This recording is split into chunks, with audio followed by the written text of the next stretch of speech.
All right class, अस्सलाम वालेकुम। हमने अच्छा, मेरी आवाज़ आ रही है? सिस्टम फ़र्क है। ऑल राइट, ठीक है। तो पिछली क्लास में हमने इंफॉर्मेशन सिस्टम पे डिस्कशन शुरू की थी कि डेटा स्टोर कैसे किया जाता है, उसे एक्सेस कैसे किया जाता है, उसमें इश्यूज क्या नज़र आते हैं, उसका मकसद क्या होता है। ठीक है, अब हमने एक बड़े इंपॉर्टेंट एस्पेक्ट बात करनी है, वो है डेटा सिक्योरिटी। कि आपका जो भी डेटा होता है उसे आपने सिक्योर करना होता है। ठीक है, तो सिक्योरिटी में क्या इश्यूज हैं जिन्हें आपने एड्रेस करना होता है, क्या डिफरेंट तरीके हैं सिक्योरिटी के, क्या डिफरेंट अटैक्स हैं अ, जिन्हें आपने प्रिवेंट करना होता है, जिनसे बचना होता है। ठीक है, कोई वैसे रिसेंट हिस्ट्री में कोई एग्जांपल आप दे सकते हैं जहाँ पे कोई बड़ा मैसिव किस्म का लीक हुआ हो इंफॉर्मेशन का, कोई कोई आपको याद पड़ता है? इंफॉर्मेशन लीक हुआ हो या किसी सिस्टम को अटैक करके उसे क्रैश करा दिया गया हो।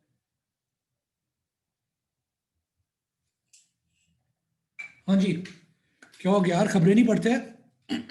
क्या सीन है? जाग खोलें?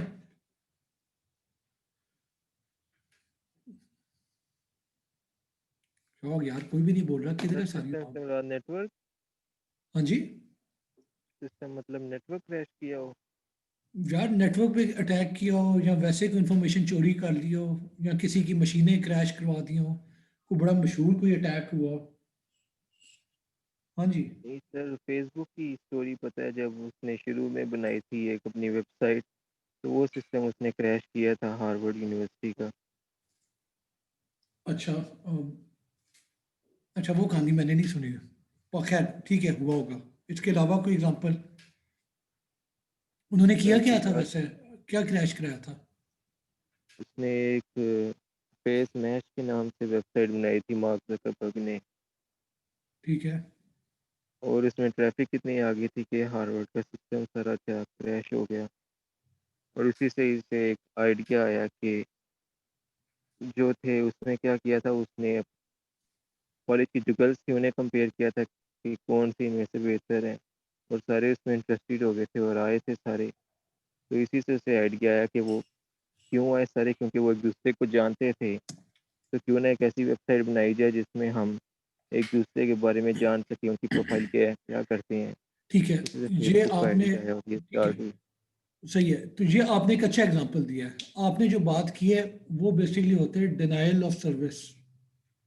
डिनायल ऑफ सर्विस क्या होते हैं कि आपके इतनी ज़्यादा ट्रैफिक आनी शुरू हो गई है फॉर सम रीज़न, कोई इतना अटैक होना शुरू हो गया है, या तो जान के कोई अटैक कर रहा है, जहाँ पे अटैक की नीयत नहीं थी, आपने बस नॉर्मल रेगुलर तरीके में एक्सेस करना था, और वो इतने ज़्यादा लोग एक्सेस करना शुरू हो गए कि वो कैपेसिटी इतनी नहीं थी कि मशीन उन सारों को सर्व कर सकती, और वो क्रैश करके। ठीक है, तो यस, ये आपने बड़ा अच्छा एग्जांपल दे दिया। और कोई एग्जांपल?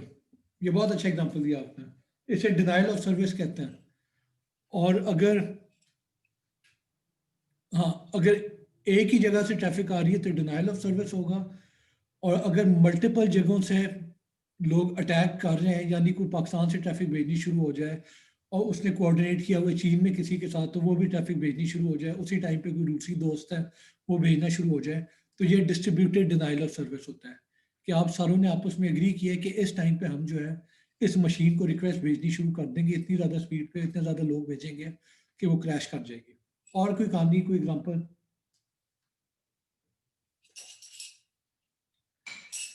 ठीक है, सर एडवर्ड उसमें स्नोडन ने जो है, हाँ जी आप कुछ कह रहे हैं? नहीं सर, और कोई नहीं है सीन। अच्छा, एडवर्ड स्नोडन स्नोडन जो है उसने क्या किया था, उसने डेटा चोरी कर लिया, जो सीक्रेट डेटा था गवर्नमेंट का। ठीक है, तो दैट मीन्स कि वो इंफॉर्मेशन सिक्योर नहीं थी, अंदर एक ऐसा बंदा था जो कि उसे चोरी कर सकता था। और एग्जांपल ले तो एक स्टक्स नेट के नाम से वायरस आया था, जो कि ईरान की जो एटमी प्लांट्स हैं उनकी सेंट्रीफ्यूजेस को अटैक करता था, उन्हें जो है क्रैश करवा दिया था। ठीक है, तो ये भी एक बड़ा मशहूर केस हुआ था कि एक ऐसा वायरस जो कि सिर्फ और सिर्फ एटमी जो पावर प्लांट्स होते हैं उनको जाके टारगेट करता था, किसी और को टारगेट नहीं करता था। ठीक है, तो ये एक और चीज़ होगी। फिर अभी रिसेंटली जो है कुछ ट्रैवल वेबसाइट्स हैं, फॉर एग्जांपल booking.com, hotel.com वगैरह, तो उनमें जितने लोगों ने अकाउंट बनाए हुए थे उन सारों के पासवर्ड लीक हो गए थे। ठीक है, तो कहने का मतलब है कि सिक्योरिटी जो है वो एक काफी सीरियस इशू है। अगर मेरे कंप्यूटर जो है उसमें कोई वायरस आ जाए या मेरा डेटा जो है वो डिलीट हो जाए तो शायद इतना नुकसान ना हो, पर आप फर्ज करें कि नादरा का डेटाबेस जो है उसमें कोई वायरस आ जाए और नादरा का जितना डेटा है वो सारे का सारा डिलीट हो जाए, आपके ख्याल में कितना मसला पड़ेगा? पूरे पाकिस्तान की जितनी आबादी है उन सारों की इंफॉर्मेशन गायब हो जाएगी। तो आप अंदाजा कर लें। ठीक है, तो इंफॉर्मेशन सिक्योर, जब जो भी कोई आपका इंफॉर्मेशन सिस्टम होता है, you have to make sure कि आप उसे सिक्योर कर रहे हैं। और सिक्योरिटी में याद रखें कि जितनी डेटा की वैल्यू है उतना ज़्यादा आप सिक्योर सिस्टम लगाएंगे। ठीक है, यानी कहने का मतलब है कि आपके एक लेट सपोज घर पे एक कॉपी पड़ी हुई है, उस कॉपी में आपने असाइनमेंट की हुई है, तो उस कॉपी की हिफाजत करने के लिए आप बाहर से बॉडीगार्ड बुलवाएंगे, गनमैन जो है उसे पैसे दे के रखेंगे? सवाल ही नहीं पैदा होते। एक कॉपी चोरी हो भी गई, क्या होगा? या तो आपकी असाइनमेंट में जीरो आ जाएंगे, या फिर आप दोबारा वो असाइनमेंट कर लेंगे डेडलाइन से पहले। नुकसान इतना तो नहीं होगा ना। पर जैस उसकी आप इतनी हिफाजत जरूर करेंगे कि आप घर वालों को कह देंगे कि इस कॉपी के अंदर मेरी असाइनमेंट पड़ी हुई है, इसे कूड़े में ना गलती से फेंक देना। एज अपोज टू दैट, अगर घर पे शादी है और कोई 20 लाख के जेवरात घर पे पड़े हुए हैं, तो फिर मैंने देखे कि कई लोग क्या करते हैं कि जो शादी के दिन होते हैं ना, वो 3-4 दिन के लिए वो घर पे एक बॉडीगार्ड जो है, वो गनमैन जो है वो रख लेते हैं, पैसे दे के, तनख्वाह दे के। तो बात वही है कि आपकी जितनी अहमियत है आप उतनी हिफाजत करते हैं। और पाकिस्तान का जो डेटा होगा वो तो गनमैन भी होंगे, फिर डेटा की कॉपीज भी होंगी और डिफरेंट जगहों पे कॉपी होगी। कि एक जगह पे अगर आग लग जाए नादरा के किसी सेंटर में, तो डेटा किसी और जगह पे भी पड़ा होगा, वहां पे भी आग लग जाए तो किसी तीसरी जगह पे भी पड़ा होगा।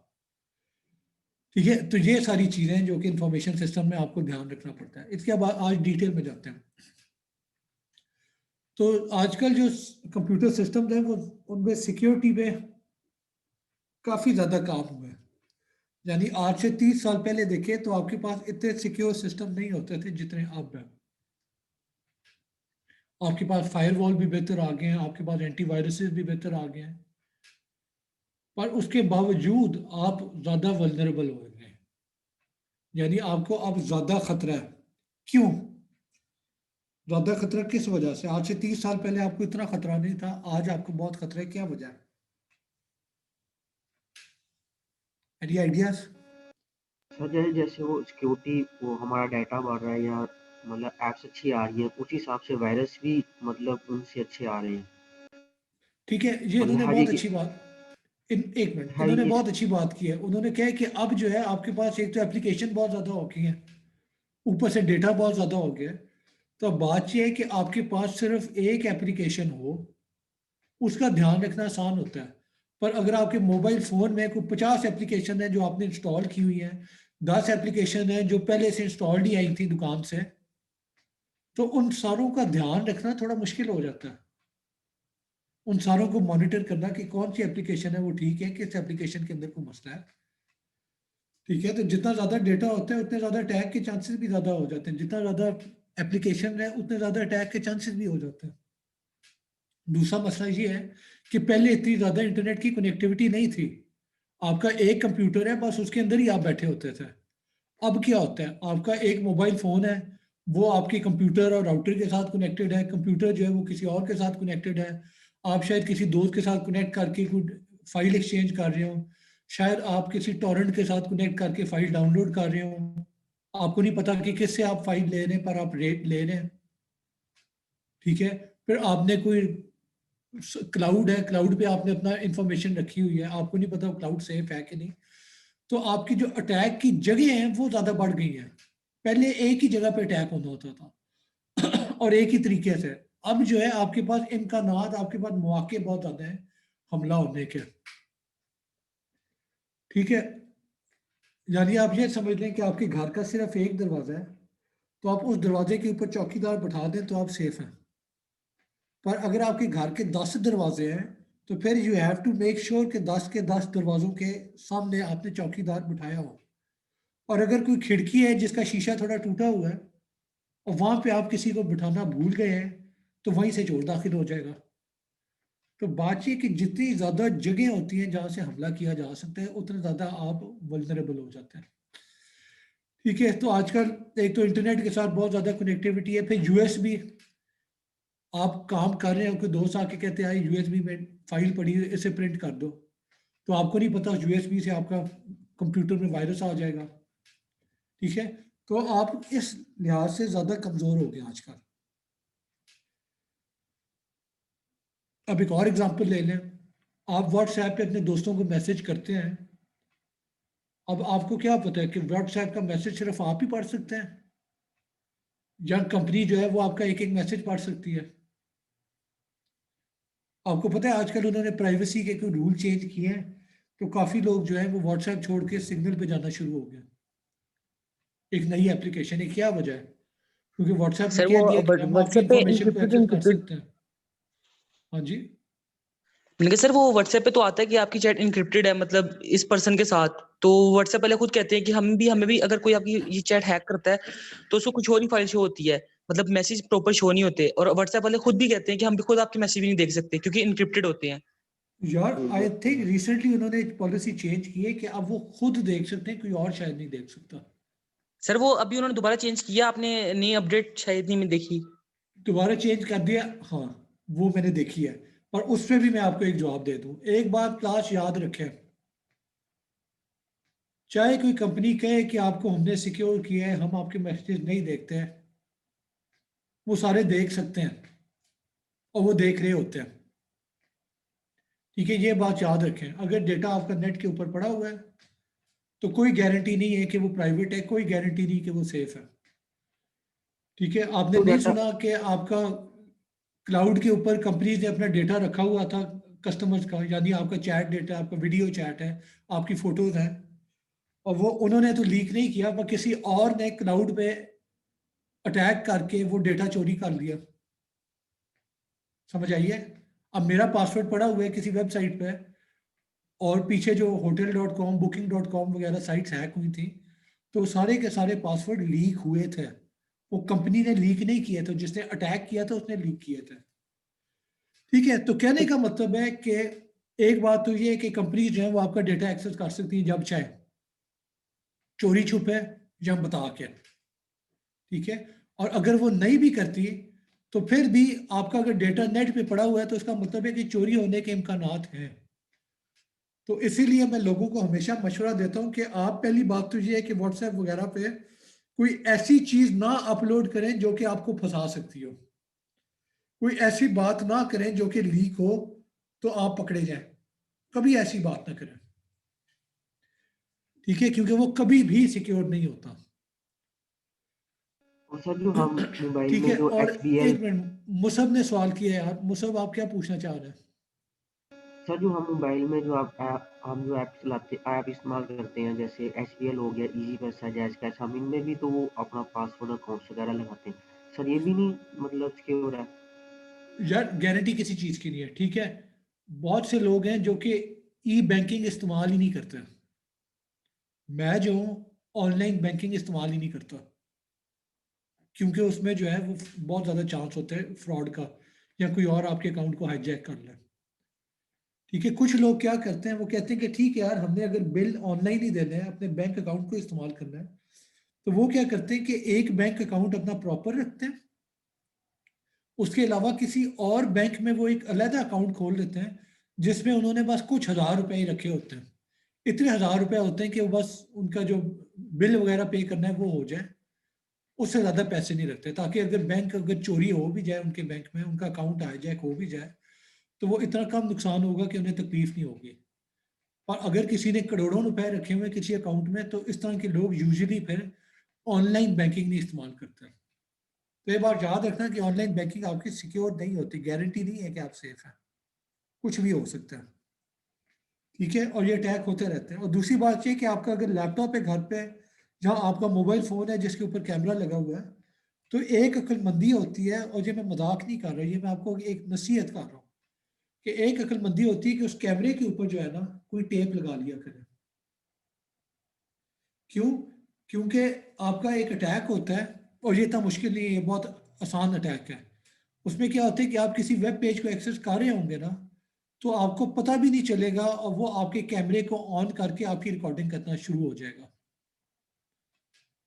ठीक है, और वो रिकॉर्डिंग जो है वो फिर अपने पास सेव कर लेगा, और अगर आपको उसने आपके खिलाफ इस्तेमाल करना है तो वो उस रिकॉर्डिंग को इस्तेमाल किया जा सकता है। कई लोग ये भी कहते हैं कि अगर आपके फ़ोन के अंदर बैटरी पड़ी हुई है ना, बेशक आपने फ़ोन को स्विच ऑफ कर दिया पर उसके अंदर बैटरी है, तो आप जो भी बात कर रहे हैं वो रिकॉर्ड हो सकती है। तो इसलिए फ़ोन अगर कमरे में है तो कोई ऐसी बात ना करें जिसमें आप फंस सकते हो। और आप देखेंगे जितने भी अहम लोग होते हैं ना, जुकरबर्ग जो है उसने क्या किया हुआ है, उसने अपने लैपटॉप के कैमरे और माइक दोनों पे टेप लगाई हुई है। ठीक है, ये जो आपके इंपॉर्टेंट फौजी जो होते हैं, आर्मी चीफ वगैरह, आईएसआई वगैरह वाले, वो आम आपके और मेरे वाले फ़ोन नहीं इस्तेमाल करते कि सैमसंग का नोट 2 ले लिया, उसमें एक दूसरे को फ़ोन कर रहे हैं। उन लोगों के पास प्रॉपर फ़ोन होते हैं जिनकी सिक्योरिटी के ऊपर बहुत ज़्यादा उन्होंने इन्वेस्ट किया होता है। क्योंकि अब देखिए, आर्मी चीफ किसी से बात कर रहे हैं अपने फ़ोन पे, और वो कोई तीसरे मुल्क वाला बंदा उसकी बातें सुन रहा है, तो वो तो आपके मुल्क की सिक्योरिटी खत्म हो जाती है। तो इसलिए ये लोग जो इंपॉर्टेंट लोग होते हैं, इनके पे फ़ोन भी जो है वो बड़े ख़ास फ़ोन होते हैं। वो फिर आम आईफोन या आम चाइना का हुआवे वगैरह इस्तेमाल नहीं करते हैं, और अगर करते भी हैं तो फिर उसे मॉडिफाई करते हैं, दे मेक श्योर कि वो सिक्योर हो। ठीक है, तो ये बात याद रखें, एक बात आप लिख लें कि आपका डेटा जो कंप्यूटर, फ़ोन पे या इंटरनेट पे पड़ा हुआ है वो सेफ नहीं है। अब अगर वो डेटा किसी के हथे चढ़ गया तो आपका नुकसान होगा कि नहीं होगा? अगर नुकसान होगा तो आप उसे पहले खुद ही हटा लें। ठीक है, ये अक्लमंदी है। और सर हाँ और जी। सर जो हमार और सर जो हम फाइल मैनेजर से या गैलरी से जो हम डिलीट करते हैं डाटा, जो हम उसको रिमूव करते हैं, तो सर वो डिलीट भी हो जाता है कि नहीं होता? मर्जी है उनकी, कंपनी की मर्जी है, वो आपको कह दे हमने डिलीट कर दिया है और पीछे से ना करे। आपको पता है पीछे कितना शोर मचा था कि फेसबुक और गूगल वाले जो हैं वो आपकी एक एक एक्टिविटी की हिस्ट्री मेंटेन कर रहे होते हैं। यानी आप अकाउंट ख़त्म भी कर देंगे ना, I am not sure latest क्या है, पर एक वक्त ये था कि अगर आप अपना अकाउंट डिलीट भी कर देते थे ना, आपका डेटा जो है वो फेसबुक के पास पड़ा रहता था। ठीक है, तो इन चीज़ों का जो है वो गारंटी कोई नहीं होती, तो इसलिए आपका कोशिश होनी चाहिए कि आप कोई ऐसी चीज़ डालें ही ना जो कि बाद में आपको पछतावा हो। ठीक है, सर ऑल ये भी राइट। रूमर्स हैं और सर कि वो अब हमारी ये जो नए आ हाँ रहे हैं जी। मोबाइल फ़ोन जिनमें पहले से ही बिल्ड इन होती फेसबुक, आप इसे अनइंस्टॉल नहीं कर सकते, या आप बेशक इसे लॉगिन ना करें, डिसेबल कर ये दें, मगर मसला है, फिर कई भी ये एप्लीकेशन होती है जो अनइंस्टॉल आपके नहीं कर आईपी सकते। एड्रेस के आपके आईपी एड्रेस के थ्रू आपकी जो है सारी इंफॉर्मेशन सेव कर रहा होता है यस, यस, एक ये है, फाइल में। ऐसे ही है। बल्कि ये भी था कि आपका जो राउटर थे, एक एक वक्त था कि राउटर में जो ट्रैफिक जाती थी उसमें उन्होंने बैकडोर लगाए हुए थे, वो चाइना को चली जाती थी। कई मुल्कों ने जो है चाइना के राउटर इस्तेमाल करने छोड़ दिए थे। उन्हें कहा था कि ट्रैफिक जो है तो कॉपी होके चाइना तक पहुंच जाती है। ठीक है ना, तो ये चीज़ें लोग करते हैं, और आपके और मेरे लिए शायद मुश्किल हो, पर जो हुकूमतें होती हैं, जो मुल्क होते हैं, उनके पास पैसा भी होता है, लोग भी होते हैं और वक्त भी होता है, तो वो इस चीज़ पे बहुत पैसा इन्वेस्ट करते हैं। खैर, तो तो सर कंप्यूटर वो और कितना नेटवर्क को डाटा जब, यार आगे चलते हैं प्लीज। कंप्यूटर और नेटवर्क को अगर आपने सिक्योर करना है, ठीक है, तो उसके काफ़ी तरीके होते हैं। एक तो इंक्रिप्शन एल्गोरिदम होता है, ठीक है, फिर एक्सेस कंट्रोल होता है कि किसे आपने एक्सेस करने की इजाज़त देनी है कि नहीं, डिजिटल सिग्नेचर होते हैं, फिंगरप्रिंट, फेस स्कैन। तो इन सारों पे हमने आज के लेक्चर में बात करनी है। ठीक है, पहली चीज़ तो ये कि वायरस और वर्म क्या होता है। अब हम कुछ अटैक्स देखेंगे जो कि कॉमन है। तो पहली चीज़ है कि वायरस और वर्म क्या होता है। ये बेसिकली एक ऐसा प्रोग्राम होता है जो कि आपके कंप्यूटर की जो वर्किंग है उसको अल्टर कर देता है। यानी आपकी कोई फाइल है उन्हें डिलीट कर देगा या करप्ट कर देगा। ठीक है, या फिर वो क्या कर सकते हैं कि आपकी जो फाइल है उन फाइल को कॉपी करके किसी अटैक करने वाले को भेज देगा उनकी कॉपी। या फिर आपका वायरस और वर्म क्या कर सकते हैं कि आपके ऑपरेटिंग सिस्टम को क्रैश करवा देगा। ठीक है, तो बेसिकली वायरस और वर्म जो है वो आपके सिस्टम का बेड़ा गर्क करने के लिए बैठे होते हैं। और ये जो स्टक्सनेट वगैरह था जो कि ईरान के सेंट्रीफ्यूजेस को जिसने टारगेट किया था, तो वो भी ये वायरसेस और वर्म्स वगैरह थे जिनके थ्रू किया जा रहा था। वायरस और वर्म में फ़र्क क्या होता है? फ़र्क ये होता है कि वायरस जो है वो ऑन इट्स ओन एग्जिस्ट नहीं कर सकता। यानी वायरस क्या होता है कि वायरस अगर आपके सिस्टम में आया है तो वो किसी एग्जिस्टिंग फाइल के अंदर अपने आप को कॉपी कर लेगा। यानी लेट्स सपोज आपका ब्राउजर है ना, वो फायरफॉक्स है, तो वायरस क्या करेगा कि फायरफॉक्स का अपना जो कोड है उस कोड के अंदर अपने आप को कहीं पे जाके कॉपी कर देगा। तो होगा क्या कि अगर आपने फायरफॉक्स को ऑन किया है ना तो वो चलेगा, और चलते चलते जैसे ही वो वायरस के लाइन ऑफ कोड तक पहुंचेगा तो वायरस जो है उसकी एग्जीक्यूशन स्टार्ट हो जाएगी। ठीक है। वर्म जो है वर्म इंडिपेंडेंटली एग्जिस्ट कर सकता है। यानी वर्म को जो है किसी और प्रोग्राम के कोड के अंदर अपने कोड को नहीं डालना पड़ता। वर्म जो है एक अलग प्रोग्राम ही पड़ा होगा आपके कंप्यूटर में जो कि रन कर रहा होगा। ठीक है, तो ये इन दोनों में फर्क है। मैं फिर रिपीट कर दूं कि वर्म जो है एक अलग फाइल होती है जो ऑन इट्स ओन एग्जिस्ट करती है। वायरस जो होता है एक पीस ऑफ कोड होता है जिसे किसी और फाइल के अंदर अपने आप को फिट करना पड़ता है ताकि वो फाइल जब रन करेगी तो वायरस भी रन करना शुरू हो जाएगा। वर्म की ये मजबूरी नहीं है। वर्म आपके सिस्टम में आ गया तो वो ऑटोमेटिकली रन होना शुरू हो जाएगा। ठीक है। और वायरसेस और वर्म जो है वो आपके सिस्टम में आते कहाँ से हैं?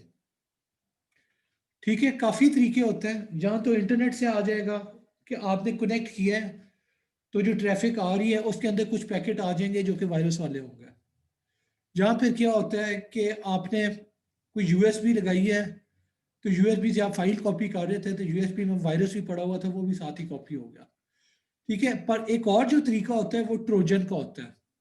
ठीक है, ट्रोजन हॉर्स भी कहते हैं उसे। ट्रोजन हॉर्स क्या होता है कि बेसिकली एक हार्मलेस कोई एप्लीकेशन या एनिमेशन, कोई गेम होगी, कोई प्रोग्राम होगा, हार्मलेस सा खूबसूरत सा लग रहा होगा आपको। यानी ये मैंने एक तस्वीर भेजी है कि लिखा हुआ है कि हैप्पी न्यू ईयर और साथ लिखा हुआ है क्लिक मी। तो आप क्या करेंगे, इंटरनेट पे किसी ने आपको मेल भेजी है जिसमें ये चीज़ है, तो आप इस पर क्लिक करेंगे तो पीछे से एक वायरस जो है वो रन होकर आपके प्रोग्राम कंप्यूटर के अंदर इन्फेक्ट कर देगा, या वर्म जो है वो आपके कंप्यूटर के अंदर इन्फेक्ट कर देगा। ठीक है। तो बेसिकली ये ट्रोजन का कॉन्सेप्ट है कि आपको एक खूबसूरत सी चीज़ भेजी जाती है, आप अट्रैक्ट होते हैं, आपका दिल करता है कि आप उसे देखें, और जब आप उस पर क्लिक करते हैं, उसे इंस्टॉल करते हैं या अपने मशीन के ऊपर ले आते हैं, तो वो वायरस होता है, वो उसके पीछे वायरस पड़ा होता है जो कि ऑटोमेटिकली एग्जीक्यूशन शुरू कर देता है। ठीक है। तो इसलिए इस चीज़ का ध्यान रखना होता है कि आपको कोई ईमेल भेजे है, यानी इस तरह की ईमेल भेजे कि यार यहाँ पे क्लिक करो तो तुम्हें एक बहुत खूबसूरत एनिमेशन नजर आएगी, या इस बटन के ऊपर क्लिक करो तो तुम्हारे जो है तुम्हें आज का तुम्हारा किस्मत का हाल तुम्हें बता दिया जाएगा। तो इस किस्म की चीज़ों पे क्लिक ना किया करें क्योंकि उनमें पीछे वायरस ही पड़े होते हैं। हर किस्म का वायरस आपकी मशीन में आ जाएगा। ठीक है। और दूसरी बात ये कि जिन वेबसाइट को आप एक्सेस करते हैं कोशिश करें कि वो रिलायबल वेबसाइट हों। यानी अगर आप किसी रशियन वेबसाइट को एक्सेस कर रहे हैं जहाँ से आप कोई किताब या कोई मूवी या कोई टॉरेंट डाउनलोड करना चाहते हैं, तो ये रूसी किस्म की जो वेबसाइट होती है इतनी रिलायबल नहीं होती। चांसेस आर कि आपने एक मूवी डाउनलोड की है तो मूवी के साथ साथ 10 वायरसेस भी आपकी मशीन को इन्फेक्ट कर देंगे। ठीक है। और ट्रोजन हॉर्स की हिस्ट्री पता है ये लफ्ज कहाँ से निकला है, किसी को याद है? ट्रोजन लफ्ज कहाँ से आया है? No sir. ठीक है, एक मुल्क ने बेसिकली किसी और को अटैक करना था। ठीक है, आई थिंक ये ग्रीक्स थे, उन्होंने शायद अटैक करना था कि एक ग्रीक रियासत ने किसी और रियासत को हमला करना था। तो उन्होंने क्या किया, उन्होंने कहा कि हम तुम्हारे साथ सुलह करना चाहते हैं। उन दोनों ने सुलह की। फिर उन्होंने कहा कि सुलह के लिए हम सुलह के तौर पे, उसकी निशानी के तौर पे हम तुम्हें एक लकड़ी का घोड़ा भेज रहे हैं। ठीक है, वो एक बहुत बड़ा घोड़ा था।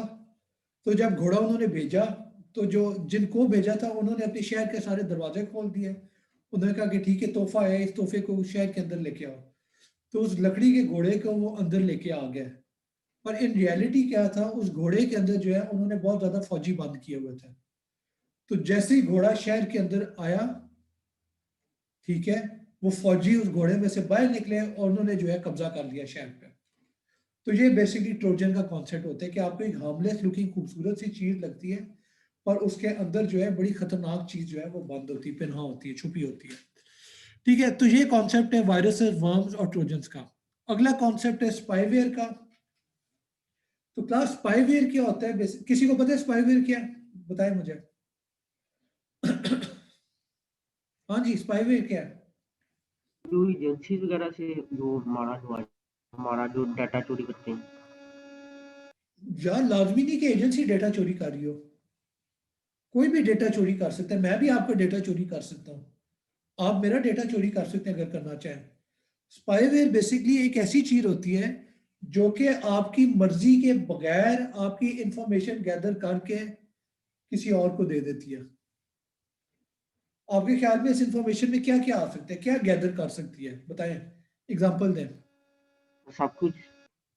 एग्जांपल दें, नाम लें, एग्जैक्ट सर नाम फॉर लें। एग्जांपल ऐप्स हैं हमसे अलाउ करती है कि अपने कैमरे को एक्सेस दें, अपनी लोकेशन को, अपने स्टोरेज को, तो वो इन्हीं को एक्सेस कर सकती हैं, दूसरे को दे सकती हैं। चले एक मिनट रुक जाए। इन्होंने बात की है कि स्टोरेज को आप एक्सेस देते हैं, कैमरा को आप एक्सेस देते हैं, तो उसका मतलब है वो आपकी तस्वीरें खींच के जो है वो भेज सकता है। जो आपने फाइलें स्टोर की हुई हैं तो उन फाइलों को कॉपी करके किसी और को भेज देगा। ठीक है, इसके अलावा क्या स्पाईवेयर कर सकती है? एग्जांपल और दें, कोई और एग्जांपल दें आप। यानी कैमरा और फाइल कॉपी करने के अलावा और क्या कॉपी किया जा सकता है? सर हार्ड ड्राइव में जो सर मतलब जितना भी आ वो जाता है फाइलों वो में आ सारा। जाता है। और एग्जांपल? सर माइक, वॉइस वगैरह। ठीक है, वॉइस आपकी कॉपी करके वो स्पाई करते हैं आप पे। इसके अलावा कोई एग्जांपल? लोकेशन भी।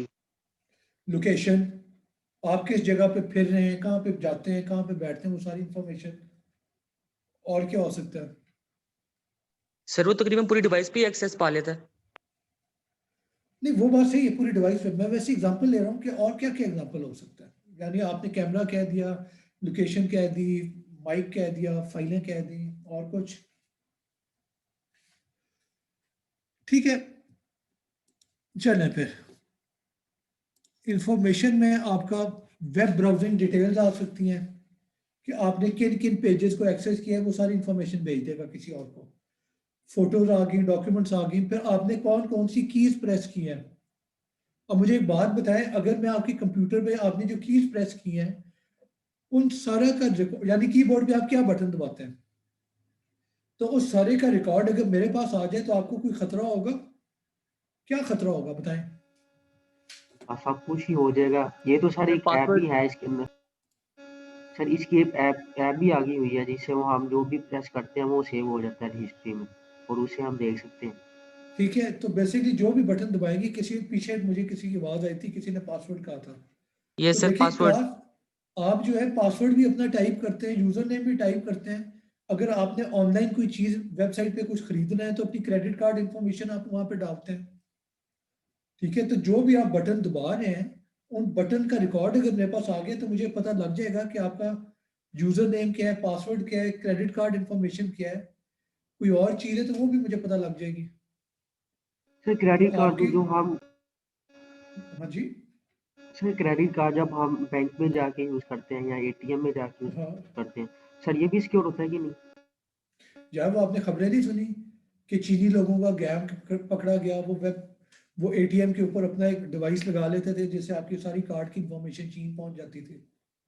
सर इनके अलावा जो हम जो टाइप कर लेते इनके हैं या अलावा बैंक में जा यार, बात में वही आपको कह रहा हूँ ना कि सिक्योरिटी जो है वो सिक्योर कुछ भी नहीं है, सीधी सी बात है। वो बात ये कि आपने अपना ध्यान रखना है। यानी अब मैं कई लोगों को जानता हूँ वो अपना क्रेडिट कार्ड या डेबिट कार्ड वो बनाते ही नहीं है। वो कहते हैं कि हमने कोई भी ट्रांजैक्शन करनी है हम बैंक जाएंगे और वहां पे हम चेक लेके उसे इस्तेमाल करेंगे। ठीक है, और मैं एटीएम इस्तेमाल करता हूँ तो सबसे पहले जो एटीएम के आगे जो मुंह निकला होता है जिस पे आप कार्ड घुसाते हैं, मैं उसे पकड़ के अच्छी तरह हिलाता हूँ कि वो उतर तो नहीं जाएगा। अगर उतर जाएगा तो चांसेस आर कि वो कोई गलत डिवाइस है। फिर मैंने नंबर डालना होता है तो मैं अपने हाथ के ऊपर दूसरा हाथ रखता हूँ ताकि अगर कैमरा लगा हुआ है तो मेरी उंगलियां छुप जाएं। और मैं इस्तेमाल करता ही नहीं हूँ यूजली एटीएम वगैरह। मेरा होता है कि बैंक जाके चेक से पैसे निकलवा लो, ठीक है। और दूसरी बात ये भी है कि आपने अगर एटीएम इस्तेमाल करना ही है तो एक एटीएम होता है जो कि कोई आम कोई कोई एमईसी एक एटीएम जो है आपका लिबर्टी में फॉर एग्जांपल कोई एटीएम पड़ा होगा, किसी बैंक के अंदर नहीं है, जहाँ बाहर है, तो वहां जैसे पे वो रात के होटल ठीक है, तो रात के 12 होटल बजे आप ऐसे एटीएम को इस्तेमाल नहीं करते कि पीछे से कोई भी आके बंदूक रख के कहे चलो पैसे दो। आइडियली क्या होना चाहिए, ऐसे एटीएम पे जाएं जो कि बैंक की कोई इंपॉर्टेंट ब्रांच वाला एटीएम हो, यानी जहाँ पे एटीएम के बाहर एक गार्ड खड़ा हो बंदूक पकड़ के, और कोशिश करें कि 12 बजे रात को लेट इस्तेमाल ही ना करें, दिन की रोशनी में करें, ठीक है। तो खैर, तो ये कुछ अटैक्स होते हैं, आगे चलें, ठीक है। अगर आपने वायरस, वर्म और स्पाईवेयर के खिलाफ अपने आप को प्रोटेक्ट करना है तो उसका क्या तरीका होना चाहिए। सबसे पहली बात तो है कि आप कंप्यूटर को मॉनिटर करें। मॉनिटर का क्या मतलब है कि आप अपना होशो आवाज खुले रखें और देखें कि कंप्यूटर चल कैसे रहा है। अगर मेरा कंप्यूटर बिल्कुल ठीक चलता है और वन फाइन मॉर्निंग में देखता हूँ कि आजकल कंप्यूटर सडनली बड़ा स्लो हो गया है, बिना वजह, कोई वजह नहीं कि स्लो होने की, तो मैं क्या करूंगा, मैं टास्क मैनेजर खोल के देखूंगा कि टाइम कहाँ पे लग रहा है। मैं देखूंगा कि सीपीयू की परसेंटेज यूजेज क्या है, हार्ड डिस्क की यूजेज क्या है, रैम की यूजेज क्या है, और वहां पे अगर मुझे कोई नजर आता है कि बिला वजह कोई एबनॉर्मल किस्म की यूजेज शुरू हो गई है, तो चांसेस आर कि मेरे सिस्टम के अंदर कोई वर्म, वायरस या स्पाईवेयर आ गई है। तो फिर मुझे क्या करना चाहिए, एक्चुअली फिर तो नहीं, हर वक्त ही होना चाहिए कि आपके कंप्यूटर में एक एंटीवायरस होना चाहिए। इसका मकसद क्या होगा कि अगर वायरस हो गया तो वो उसको डिटेक्ट करके उसे बाहर निकालता है। एक स्पाईवेयर रिमूवर होना चाहिए कि अगर कोई ऐसी चीज आ गई है जो कि आपके डेटा पे स्पाई कर रही है तो वो भी रिमूवर होना चाहिए। एड ब्लॉकर वगैरह इसमें आ जाते हैं, ठीक है, स्पाई रिमूवर है, इस तरह की कुछ एप्लीकेशन है जो आप इस्तेमाल कर सकते हैं। और एक और बहुत अहम एप्लीकेशन होती है फायरवॉल की, वो भी इंस्टॉल करें। फायरवॉल बेसिकली आपको बता रहा होता है कि मेरे इस सिस्टम पे ट्रैफिक कहाँ से आ रही है और कौन सी एप्लीकेशन ट्रैफिक को रिसीव कर रही है, कौन सी एप्लीकेशन ट्रैफिक को भेज रही है।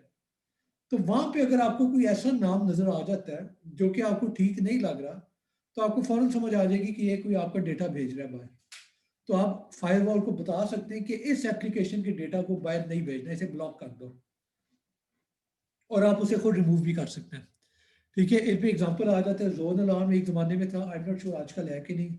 फिर ई सेट, एवीजी, नॉर्टन, एडवेयर, स्पाईबॉट, ये सारे आपके प्रोग्राम हैं जो कि फायरवॉल, स्पाईवेयर रिमूवर और एंटीवायरसेस हैं।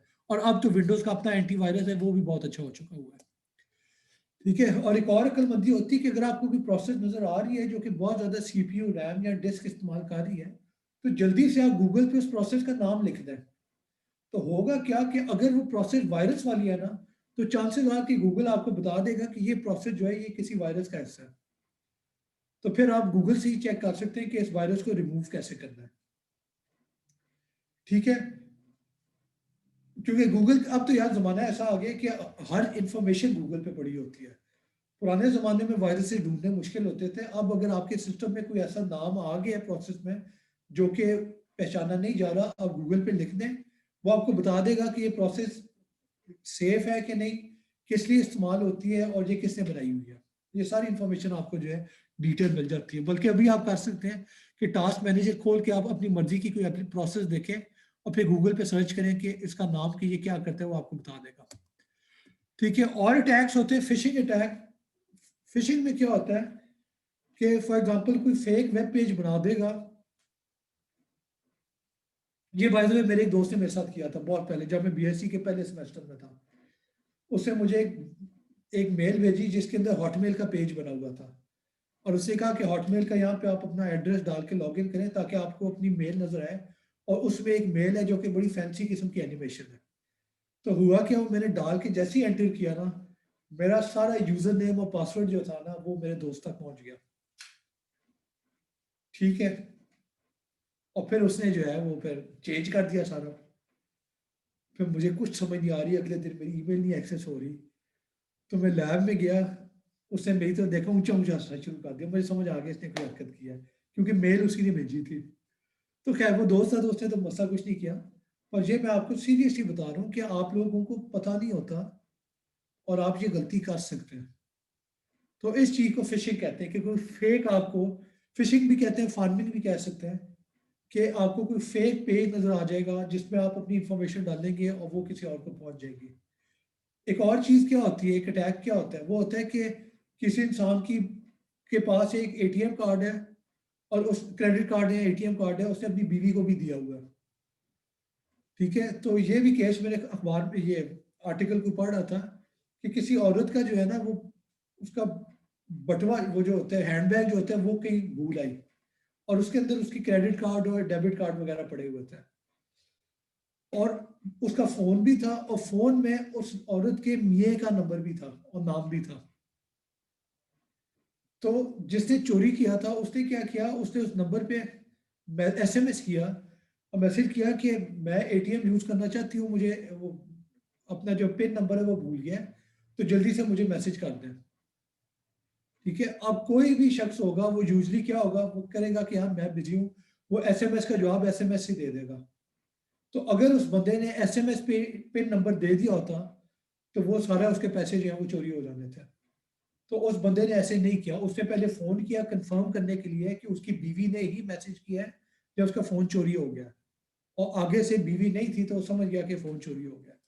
ठीक है, तो ये बेसिकली होता है कि इस किस्म की चीज़ों का ध्यान आपने रखना है। अगर आपको कोई घर पे फ़ोन आ जाए, कहे कि हम सेंसस कर रहे हैं, पाकिस्तान का जो मरदमशुमारी है वो कर रहे हैं, आप हमें बताएं कि घर पे आपके कितने लोग हैं, कितने आदमी हैं, कितनी औरतें हैं, कितने बच्चे हैं, बच्चों की उम्र क्या है, पैसा कितना कमाते हैं, सारी इंफॉर्मेशन दें। तो ये नहीं देनी होती, आप उन्हें कह देंगे कि अगर आपको इंफॉर्मेशन चाहिए आप मेरे घर आके ले लें और अपना साथ शनाख्ती कार्ड लेके आएं ताकि मुझे पता हो कि कौन इंफॉर्मेशन ले रहा है। इसके अलावा अगर कोई पोलियो की टीम आ जाए आपके घर के बाहर और कहे कि हमें इंफॉर्मेशन देनी शुरू कर दें, तो आपने नहीं देनी होती।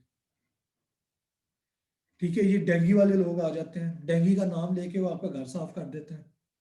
ठीक है ना, तो इन चीज़ों का ध्यान रखना है। एक जो रूल होता है वो होता है कि आपकी जो गट फीलिंग है ना, उस पर भरोसा करें। कि आपको कभी शक हो रहा है ना कि ये बंदा ठीक नहीं लग रहा, तो चांसेस आ कि अल्लाह ताला ने आपको बताया कि वो बंदा वाकई ठीक नहीं है, ध्यान करो अपना। ठीक है, तो एक गोल्डन रूल होता है कि सवालों के जवाब जितने कम दें उतना अच्छा है, जितनी कम बातें करें उतना अच्छा है। यानी मैं आपसे बात कर रहा हूँ, मैं पूछना शुरू कर दूं कि यार चले घर पे कितने लोग हैं, अच्छा कितनी कमाई है, ओके है। आपने कभी कोई पालतू जानवर रखा है? पहला जो पालतू जानवर था उसका नाम क्या था? आप पैदा किस डेट पे हुए थे? वालदा का पहला नाम क्या है? वालदा की डेट ऑफ बर्थ क्या है? अब ये इन्फॉर्मेशन मैं आपसे क्यों पूछ रहा हूँ? आप मुझे कहेंगे कि ये इन्फॉर्मेशन क्यों पूछी जा रही है, कोई मकसद है? यानी अगर मुझे आपकी वालदा का नाम पता है, अगर मुझे आपकी डेट ऑफ बर्थ पता है, आपका नाम पता है, आपकी वालदा की डेट ऑफ बर्थ पता है, आपकी वालदा किस शहर में पैदा हुई थी मुझे ये पता है, तो अब मैं क्या कर सकता हूँ? मैं आपके बैंक में फ़ोन करके मैं कह सकता हूँ कि ये इन्फॉर्मेशन सारी दे के मैं कह सकता हूँ कि मैं फलाना बंदा हूँ, और फिर अगर मैंने कोई कमांड देनी है बैंक के ऊपर तो मैं दे सकता हूँ। ये पॉइंट समझ आया है कि आपने अपनी यस इंफॉर्मेशन सर। किसी को नहीं देनी, अपने सगे माँ बाप के अलावा आपने किसी को नहीं देनी। ठीक है, दैट्स इट, इस पे कोई बहस नहीं है। अगर देंगे तो फिर चोरी हो सकती है इंफॉर्मेशन, वो बंदा आपको इम्पर्सनेट कर सकता है।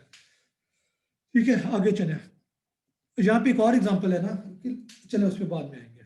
फिर एक और अटैक होता है क्लिक जैकिंग का, कि आपको कोई वेब पेज है जिसपे कुछ चीज नजर आ रही है, और होता क्या है उस वेब पेज के पीछे एक और पेज बना होता है जो कि आपको नजर नहीं आ रहा होता।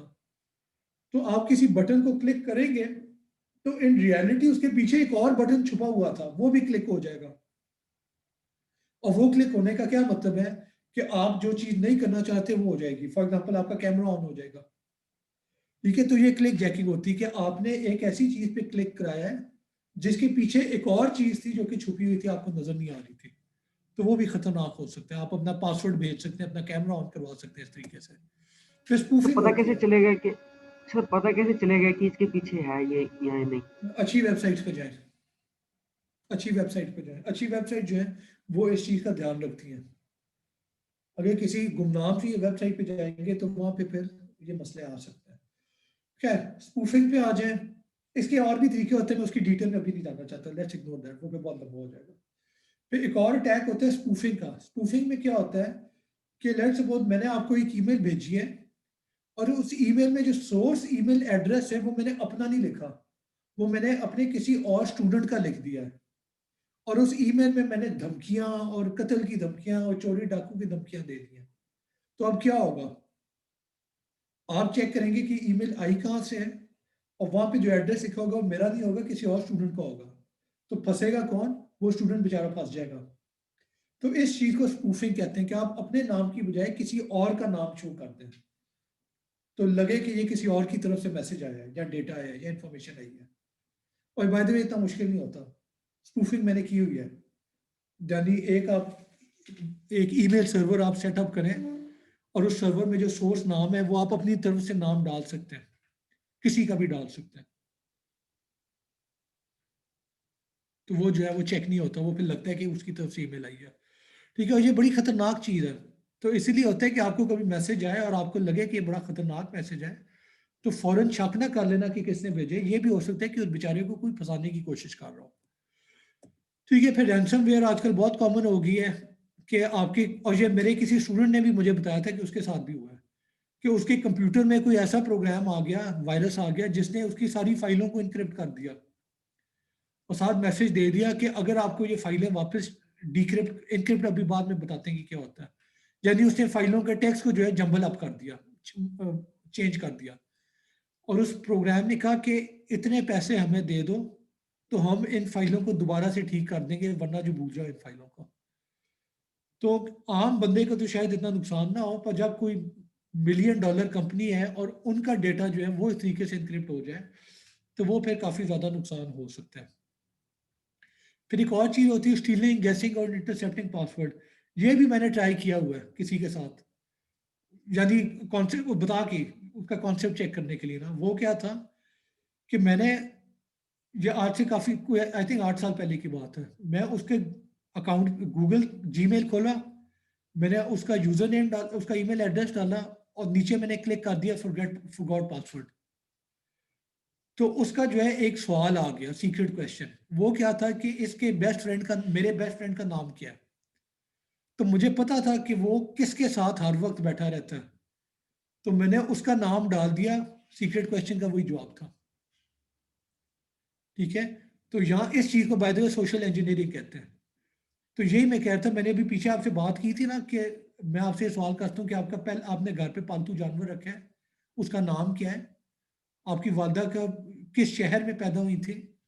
तो ये मैंने इसलिए आपसे बात की थी क्योंकि कुछ वेबसाइट होती हैं जो कि इस तरह के सीक्रेट क्वेश्चन रखते हैं कि वालदा का नाम क्या है, या वालदा किस जगह पे पैदा हुई थी, या पहला पालतू जानवर कौन सा था, उसका नाम क्या था। तो कि ये गपशप में मैंने सारी चीज़ें आपकी पता कर ली हैं। अब मैं जो है फॉरगॉट पासवर्ड में क्लिक करके ये इन्फॉर्मेशन डाल सकता हूँ। ठीक है, तो इसीलिए सर। आपने मोहतात रहना होता है, समझ आई है। यानी मैंने जब आपको कहा था कि पहला जानवर कौन सा था, तो अगर मैं आप में से किसी को कहता तो शायद वो मुझे जवाब दे भी देता कि पहला जानवर फलाना था, उसका हमने ये नाम रखा था। और शायद उससे अगर जानवर बहुत मोहब्बत थी उसे, तो शायद उससे सीक्रेट क्वेश्चन भी वही रखा होता कि पहले पालतू जानवर का नाम क्या था। यहाँ मैं आपसे पूछ सकता हूँ कि आपका जो पहला घर था उसका फ़ोन नंबर क्या था, वो भी सीक्रेट क्वेश्चन होता है। ठीक है, तो इन चीज़ों का ध्यान रखें। फिर अगला कॉन्सेप्ट होता है की लॉगर का, जो मैं ऑलरेडी बात की है कि आप जो भी बटन दबाते हैं उसका ट्रैक रख रहा होता है। तो इसीलिए अक्लमंदी होती है कि पब्लिक कंप्यूटर ना ही इस्तेमाल करें तो बेहतर है। अगर आप अपने कंप्यूटर पे काम कर सकते हैं तो वो सेफ है। अगर आप किसी नेट कैफ़े में जाके कंप्यूटर पे लॉगिन करते हैं तो चांसेस आर कि आपकी सारी इंफॉर्मेशन जो है वो उस नेट कैफ़े के मालिक के पास पहुंच जाएगी। ठीक है, तो वो आपने अपनी सिक्योरिटी का खुद ही ध्यान रखना है। ठीक है, पासवर्ड सिस्टम की बात करें तो पासवर्ड सिस्टम जो है वो, एक्सक्यूज मी सर। हाँ जी, सर एक और चीज होती है रिवर्स सोशल इंजीनियरिंग, सर उसके बारे में थोड़ा सा बता सकते हैं? रिवर्स सोशल इंजीनियरिंग इसी में आ जाता है कि आप बातें कर करके आप उसकी इंफॉर्मेशन गैदर करते हैं, और एक दफा आपने इंफॉर्मेशन गैदर कर ली है तो अब आप देख सकते हैं कि इंफॉर्मेशन कहाँ पे इस्तेमाल हो सकती है।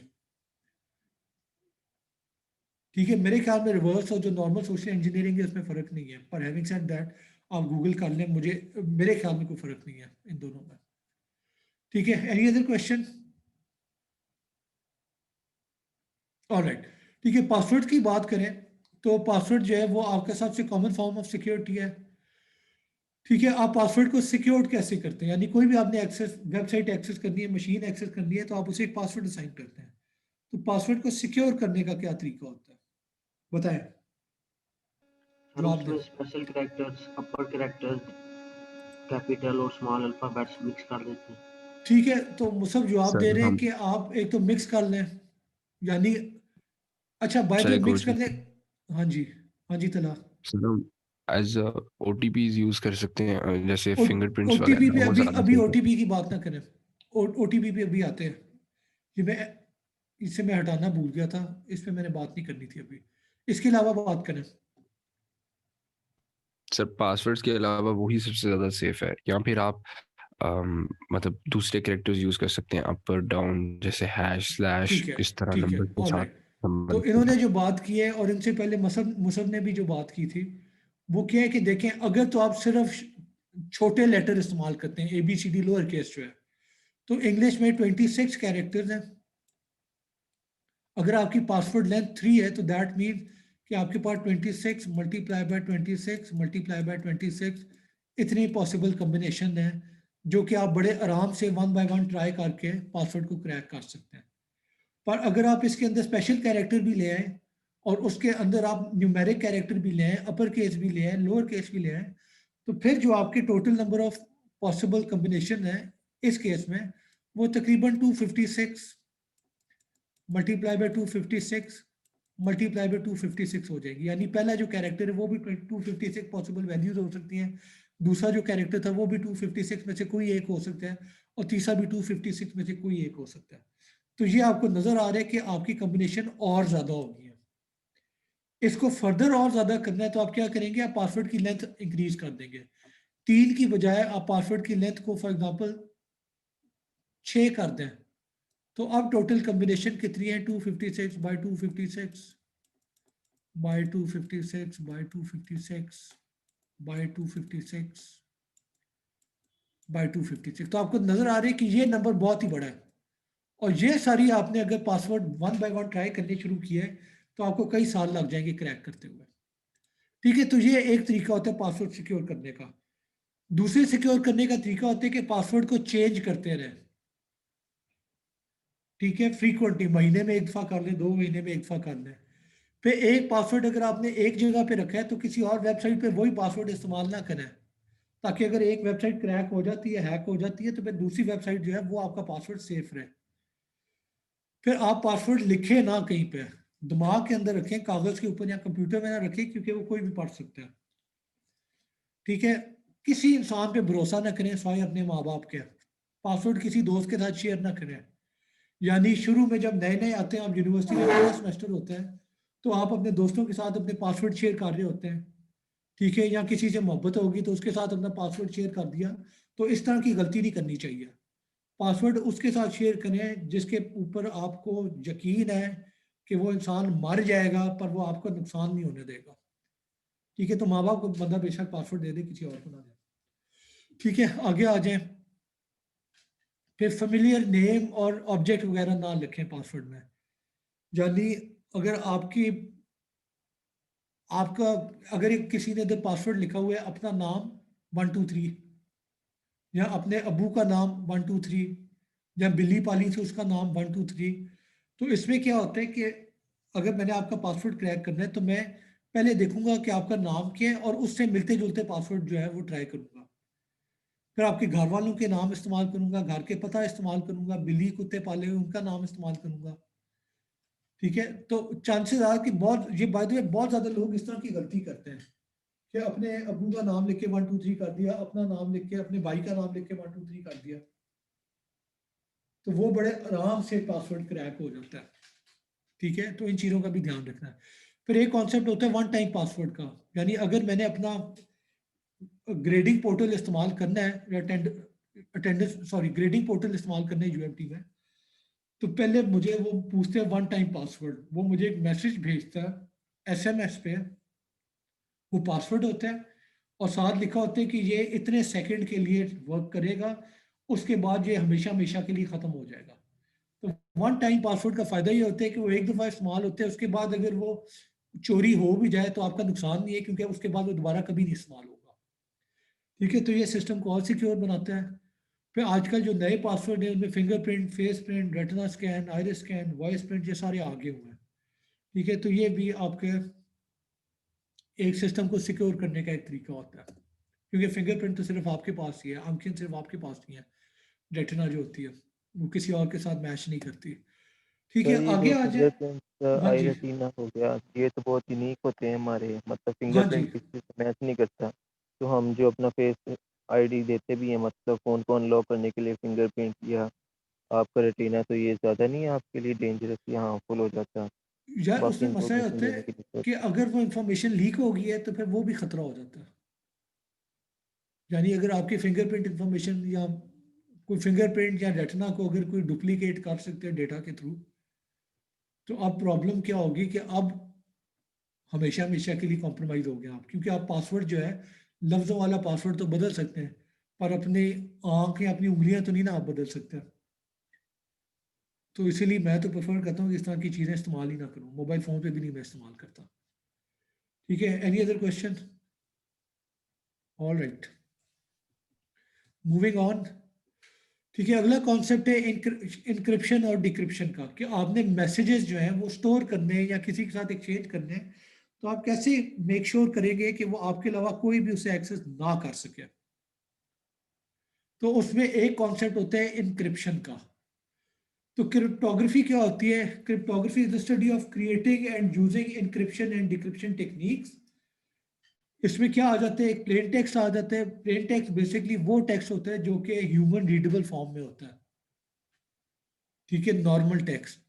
साइफर टेक्स्ट क्या होता है कि इंक्रिप्शन के बाद उस प्लेन टेक्स्ट को आपने ऐसे गड़मड़ कर दिया है, ऐसे जंबल अप कर दिया है कि वो कोई और बंदा नहीं पढ़ सकता।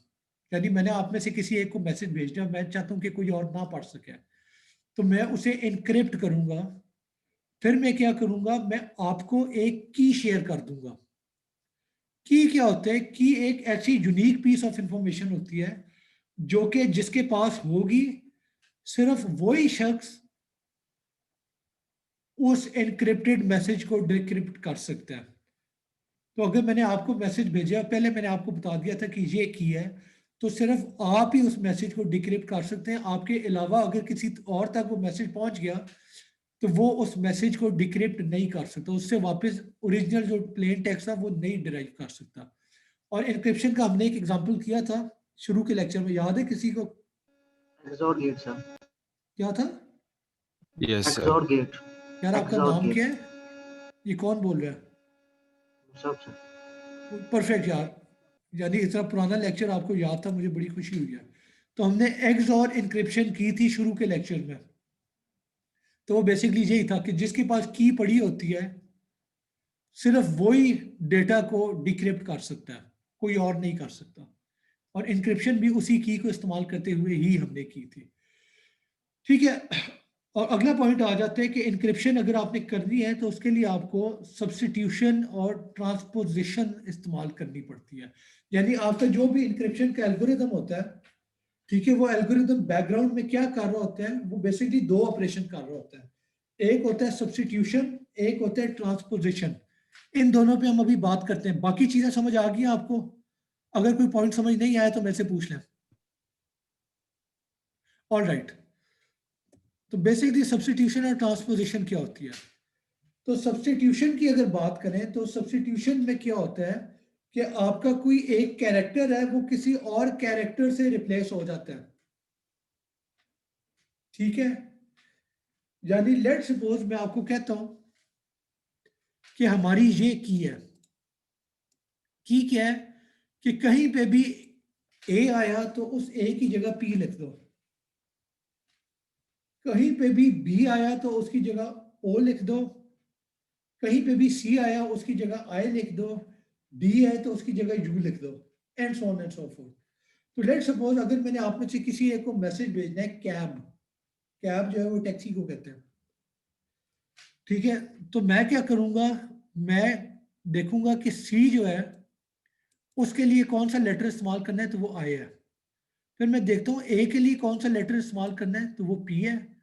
और बी के लिए कौन सा लेटर इस्तेमाल करना है, तो वो ओ है। तो मैं क्या करता हूँ, मैं आपको ना आई पी ओ का मैसेज भेज देता हूँ। अब इस मैसेज का क्या मतलब है? मैंने जिसको मैसेज भेजा है उसको मैंने ये की भी भेज दी होगी, यानी पहले से मैंने बताया होगा कि कहीं पे भी पी का लेटर नजर आए तो उसकी जगह ए लिख लेना, कहीं पे भी ओ का लेटर नजर आए, आई का लेटर नजर आए तो उसकी जगह सी लिख देना, और कहीं पे भी ओ का लेटर नजर आए तो उसकी जगह बी लिख देना। तो उस इंसान को पता लग जाएगा कि मैंने जो एक्चुअल मैसेज भेजा था वो कैब था।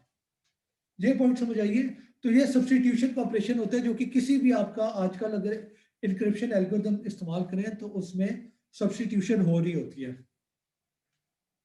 ठीक है। ओके, और ये आप घर पे आप देख लेना कि विजनेयर और सीजर साइफर क्या होते हैं, वो बेसिकली सब्स्टिट्यूशन इस्तेमाल करते हैं। तो ये देख लेना, ये बहुत पुराने थे, आजकल तो ये इस्तेमाल नहीं होता, पर बहुत पुराने ज़माने में ये इस्तेमाल होते थे। ये बेसिकली जूलियस सीजर के ज़माने का साइफर है। साइफर क्या होते हैं? साइफर जो है इनक्रिप्शन एल्गोरिदम को कहते हैं। साइफर वो एल्गोरिदम होता है जो आपके डेटा को इनक्रिप्ट करता है। साइफर टेक्स्ट वो टेक्स्ट होता है जो कि इनक्रिप्शन के बाद आपको टेक्स्ट मिलता है। प्लेन टेक्स्ट वो होता है जो कि ओरिजिनल टेक्स्ट होता है, ठीक है। तो एक सब्स्टिट्यूशन बेस्ड टेक्निक हो गई। आगे चले तो दूसरा जो सर ऑपरेशन इस्तेमाल हाँ जी। सर मैंने एक ब्लॉग पढ़ा था, उसमें था कि काफी ज्यादा लोग एस्की की कन्वर्जन भी यूज करते हैं। यार हाँ, वही हो रहा होता है बेसिकली। आप एसकी कोड अगर आप कन्वर्ट करें वो शायद थोड़ा आपका, या बेसिकली मैं इसकी ज़्यादा डिटेल में नहीं जाना चाहता, ठीक है। आपका एक्चुअल जो इंक्रिप्शन एल्गोरिथम होता है वो बाय द वे इतना स्ट्रेट फॉरवर्ड नहीं होता। यानी ये नहीं होता कि उसमें एक यस सब्स्टिट्यूशन सर, होगी, उसके अंदर उसमें उसके अंदर मल्टीपल स्टेप्स राउंड होते होते हैं। हैं और हर राउंड में सब्स्टिट्यूशन हो रही होती है। मेरा जो यस बीएससी का सर। फाइनल ईयर प्रोजेक्ट था उसमें क्या प्रोजेक्ट था? वो प्रोजेक्ट था कि माइक्रोसॉफ्ट विजियो में हम ब्लॉक डायग्राम बनाते थे किसी इंक्रिप्शन एल्गोरिथम का। तो वो पीछे से उस ब्लॉक डायग्राम को रीड करके यानी फ्लो चार्ट बनाते थे। तो हमारा जो प्रोजेक्ट था वो उस फ्लो चार्ट को कन्वर्ट करता था into a C plus plus code. फिर वो उस कोड को लाखों दफा रन करता था देखने के लिए कि एक लेटर चेंज हो रहा है तो उससे आउटपुट पे क्या फर्क पड़ता है। और इससे बेसिकली हम मेजर करते थे कि हम जो एल्गोरिथम बनाना चाह रहे हैं वो कितना सिक्योर है, ठीक है। तो कहने का मतलब है कि उसमें मल्टीपल राउंड होते हैं और हर राउंड में सब्स्टिट्यूशन ट्रांसपोजिशन मल्टीपल टाइम्स हो रही होती है, ठीक है। उसकी डिटेल में हम नहीं जाएंगे, अभी आप सिर्फ ये समझ लें कि सब्स्टिट्यूशन होती क्या है और ट्रांसपोजिशन क्या होती है, ठीक है। ट्रांसपोजिशन का एग्जांपल है, तो ट्रांसपोजिशन क्या होती है कि आपका प्लेन, आपका जो टेक्स्ट है उसका ऑर्डर चेंज कर देते हैं। ऑर्डर चेंज करने का क्या मतलब है? लेट्स सपोज आपकी की जो है वो कंप्यूटर है। लेट्स सपोज ये की है जो कि आपके और आपके दोस्त के बीच में शेयर्ड है, किसी और को नहीं पता। आप क्या करेंगे, इस की का मतलब क्या है कि अल्फाबेटिकली इनमें से कंप्यूटर में पहला लेटर कौन सा है, तो वो सी है। उसके ऊपर आप वन देखते हैं। सी के बाद ई आता है, ई के बाद एम आता है अल्फाबेटिकली, फिर ओ आता है, फिर पी आता है, फिर आर, फिर टी, फिर यू। तो आपने बेसिकली उस की के मुताबिक बता दिया कि हर लेटर का अल्फाबेटिकल ऑर्डर क्या है। अब आप क्या करेंगे, ये मैं एक तरीका बता रहा हूँ। अब आप क्या करेंगे, जो भी मैसेज था वो आप इसके नीचे कॉलम वाइज लिखेंगे। यानी लेट्स सपोज मैसेज था, this is the best class I have ever taken, ठीक है। तो आप लिख देंगे इस तरीके से, पहले आप लिखें दिस इज द, अगले जो 8 लेटर्स हैं वो यहाँ पे आ जाएंगे बेस्ट क्लास, अगले 8 लेटर इधर आ जाएंगे आई हैव, और अगले 8 लेटर यहाँ पे आ जाएंगे। अब आप क्या करेंगे, अब आप देखेंगे इसे कॉलम वाइज रीड करें। पहला कॉलम ये है, तो आप स्क्रीन के ऊपर लिख देंगे TESV, सॉरी इंक्रिप्शन जो भी आपका मैसेज है उसमें TESV लिख देंगे। अगला कॉलम ये है, तो इसके आगे क्या आ जाएगा, TLEE। उसका अगला कॉलम ये है, तो स्क्रीन पे क्या आ जाएगा, IEIR। उससे अगला कॉलम ये है, तो स्क्रीन के ऊपर क्या आ जाएगा, HBSE। फिर अगला कॉलम ये है, तो SSH8HT, सॉरी। तो आपको नजर आ रहा है कि इस तरीके से आपने टेक्स्ट लिख दिया है। अब अगर मैं अपने किसी दोस्त को भेजता हूँ TESVTLEEIEIRHVSE, उसे समझ आएगी कि क्या मैसेज लिखा हुआ है? कोई बीच में अगर मैसेज पढ़ लेते हैं उसे समझ आएगी क्या लिखा हुआ है? किसी को समझ नहीं आएगी। ये सिर्फ उसे ही समझ आएगी जिसे पता है कि की क्या है। वो शख्स बेसिकली क्या करेगा, पहले TESV लिखेगा कॉलम वाइज, अगले कॉलम में वो लिखेगा TLEE, और इस तरीके से कॉलम वाइज ये चीजें लिख देगा। और फिर इस की से उसे पता लगेगा कि पहले कौन सा कॉलम होना चाहिए, फिर बाद में कौन सा कॉलम होना चाहिए, उसके बाद कौन सा होना चाहिए। तो एक दफा इस फॉर्म में जब चीज आ गई आपके पास, अब पढ़ना बहुत आसान है। आप यहां से पढ़ना शुरू कर दें, this is the best class I have ever taken. समझ आइए क्लास। तो ये ट्रांसपोजिशन का कॉन्सेप्ट होता है कि की के मुताबिक आप उनका जो ऑर्डर है लेटर्स का वो आगे पीछे कर देते हैं। सब्स्टिट्यूशन में क्या होता है, एक लेटर को आप दूसरे लेटर से रिप्लेस कर देते हैं। जहां पे हमने रिप्लेस नहीं किया किसी चीज को, हमने सिर्फ उसका ऑर्डर चेंज किया कि एक को आगे कर दिया दूसरे को पीछे कर दिया। यानी मैं एक एग्जांपल देता हूं, मेरा नाम आदिल है। सब्स्टिट्यूशन क्या होगी, मैं कह सकता हूं कि मेरे नाम का हर लेटर जो है उसे एक आगे कर दो। एक आगे का क्या मतलब है, ए की बजाय बी हो गया, डी की बजाय ई हो गया, आई की बजाय जे हो गया, एल की बजाय एम हो गया। अब ये मैंने आपको मैसेज भेजा, आपको समझ आएगी कि क्या मैसेज है? नहीं। अगर मैं आपको कहूं कि इस मैसेज को हर लेटर को एक पीछे कर दो, तो फिर आपको समझ आ जाएगी। ए डी आई एल, आपको समझ आ जाएगा क्या मैसेज है। तो ये सब्स्टिट्यूशन की है। Transposition on the other hand क्या होती है कि आपका, मेरा ये नाम है, मैं कहूं कि इसको ऐसे करके भेज दो।